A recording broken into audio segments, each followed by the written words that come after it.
I think it will show that this whole operation, for the last 2 months, the terrorizing of our neighborhoods, the brutalizing of people here, has all been unlawful. All of the tactics of Mr. Bavino, all of the tactics of ICE have been unlawful in the vast, vast majority of arrests.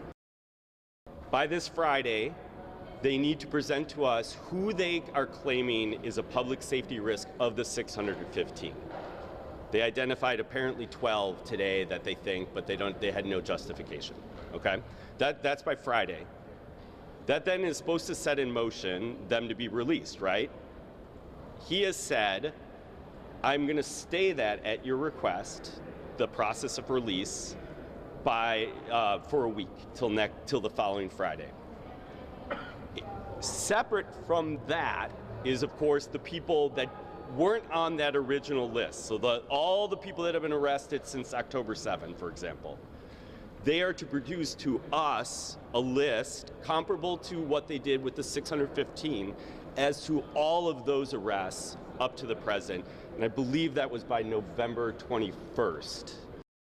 They are held all over the country. And that's where the logistics of at the end, my colleague was asking, like, how is this bond? How are they going to be notified? The logistics of where these people are is going to be a piece we really need to work through with the government, because we want this to be realized. So it's across the country? At this point, they are being held across the country, correct. We have a live look for you over the city of Chicago this morning, where there will be an immigration ruling, one's expected at least later today. A federal judge is considering whether to release hundreds of illegal aliens back on the streets who were arrested as part of the immigration blitz in Chicago the past few months or so. The attorneys suing on behalf of the illegal aliens argue hundreds of people were arrested by federal agents in violation of a consent decree in place in the state.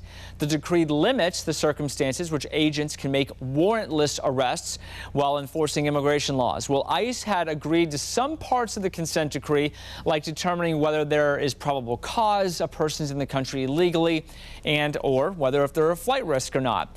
DHS fired back in the courts right away, saying Congress granted Homeland Security the power to grant release and parole of the illegal aliens. That was part of it. They say federal judges cannot order DHS to release any aliens on parole because Congress stripped them of that authority. A lot to keep track of. We'll do it for you as this goes through the court system later this afternoon. Jan. Now to Chicago tonight in the immigration crackdown there. The Trump administration now asking an appeals court to pause a judge's ruling that blocks some use of force against protesters and journalists. The ruling bans federal agents from using riot control weapons like tear gas or pepper bullets unless it is a life-threatening situation. And immigration officials just announcing an arrest after someone fired at Border Patrol agents Saturday in Chicago. Now, no one was hurt there, but get this. DHS officials say agents were boxed into a street and as well as an alleyway there when the man opened fire in a passing SUV, then immediately drove off. This is indeed an illegal alien that had a prior felony conviction for firearms. I just got off the phone with the FBI. They're doing a fantastic job alongside ATF and Chicago Police Department to wrap this case up pretty quickly. Within 48 hours, they already have a suspect. That shooting happening during a violent afternoon for federal agents in Chicago. DHS saying protesters threw paint cans and bricks from rooftops above at Border Patrol vehicles. You see the damage in the pictures we're showing you here. It got so bad, in fact, Chicago police had to evacuate the area. 9 people were arrested on